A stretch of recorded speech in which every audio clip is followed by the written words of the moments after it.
अब ये तो उनको तय करना है, राहुल जी को तय करना है और हमारा राष्ट्रीय नेतृत्व तय करेगा। मैं उत्तर प्रदेश का अध्यक्ष हूं, इस नाते मैं ये निश्चित कहूंगा कि वहां की जनता, अमेठी की जनता ये मांग कर रही है, डिमांड कर रही है। और हमारे कार्यकर्ता ने कहा है कि जो कमियां रह गई हम पूरी जान लड़ा देंगे, पूरी ताकत लगा देंगे। और राहुल गांधी को हमको चाहिए, राहुल गांधी जी को हर हाल में हम लोग यहां से चुनाव लड़ाकर अब भारी से भारी प्रचंड बहुमत से चुनाव जिता कर भेजेंगे यहां से। यूपी कांग्रेस के नए प्रदेश अध्यक्ष अजय राय ने ये बयान देकर सियासी गलियारों में हड़कंप मचा दिया। उत्तर प्रदेश से लेकर दिल्ली तक सियासी हवा में एक ही सवाल था कि आखिर इस दावे में कितना दम है, इतने बड़े दावे के पीछे क्या वजह हो सकती है। तो जवाब भी जान लीजिए।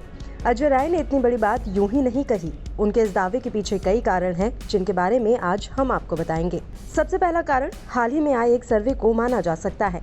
इंडिया टीवी सीएनएक्स के ओपिनियन पोल में यूपी को लेकर चौंकाने वाले आंकड़े सामने आए थे, लेकिन इसमें सबसे चौंकाने वाली बात ये कही गई कि अमेठी में अगर राहुल गांधी स्मृति ईरानी के खिलाफ लड़ते हैं तो वो जीत जाएंगे। ऐसा अमेठी की जनता में राहुल गांधी के क्रेज को देखते हुए कहा जा रहा है। सर्वे के मुताबिक अमेठी सीट बीजेपी के हाथ से निकलकर कांग्रेस के पास तभी जाएगी जब यहां से राहुल गांधी चुनावी मैदान में खड़े होते हैं। अब एक बड़ा फैक्टर ये भी है कि 2019 में राहुल गांधी 2 सीटों से चुनाव लड़े थे। एक थी वायनाड सीट तो दूसरी थी अमेठी सीट। अमेठी में भले ही स्मृति ईरानी जीत गई थी, लेकिन जीत का अंतर ज्यादा नहीं था। स्मृति ईरानी ने राहुल गांधी को 55,000 से ज्यादा वोटों से हराया था। 2019 के बाद से हालात काफी बदल गए हैं। सियासी पंडितों की बात करें तो इस बार तस्वीर अलग है, क्योंकि इस बार जनता महंगाई और बेरोजगारी सहित कई मुद्दों से नाराज है। जो वादा किया गया उससे जनता खुश नहीं है। ऐसे में राजनीतिक एक्सपर्ट का भी मानना है कि अगर राहुल गांधी अमेठी से लड़ते हैं तो उनकी जीत पक्की है। दूसरा कारण भारत जोड़ो यात्रा को भी माना जा सकता है। राहुल गांधी ने इस यात्रा के जरिए उन सभी सवालों को खारिज कर दिया जो उन पर उठते रहते थे। भारत जोड़ो यात्रा के जरिए राहुल गांधी ने एक मजबूत और गंभीर नेता की छवि बनाई है। बीजेपी और सोशल मीडिया ट्रोल ने राहुल गांधी की अलग छवि बनाई थी। पहले राहुल गांधी का मजाक बनाते हुए मीम सोशल मीडिया पर शेयर किए जाते थे, अब ये मीम कम हो गए हैं और राहुल गांधी के लिए सकारात्मक कंटेंट सोशल मीडिया पर बढ़ गया है। इस यात्रा ने राहुल गांधी के व्यक्तित्व को भी गंभीर बनाया है। राहुल गांधी ने इस यात्रा के जरिए हिंदुस्तान को देखा है। जाहिर है उन्होंने देश के हर गंभीर मुद्दे को भी समझा होगा। ऐसे में ये बड़ा फैक्टर है जिसे नजरअंदाज नहीं किया जा सकता।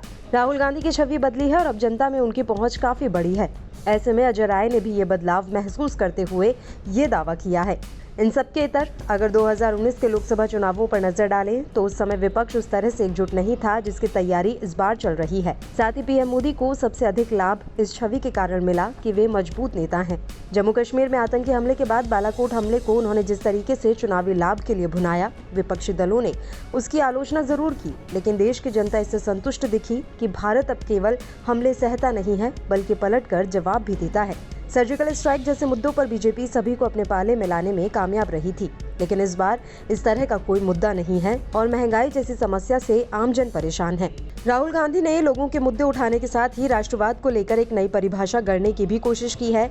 यही वजह है कि इंडिया टीवी सीएनएक्स के ओपिनियन पोल में कांग्रेस को यूपी में केवल 2 सीटें मिलने की बात कही गई है। ये दोनों ही सीटें अवध क्षेत्र की हैं। इन्हीं में से एक अमेठी है, मगर अमेठी की सीट कांग्रेस तभी जीत पाएगी जब यहाँ से राहुल गांधी चुनाव में खड़े होंगे। अब अजय राय के बयान के पीछे इन सभी कारणों को देखा जा रहा है।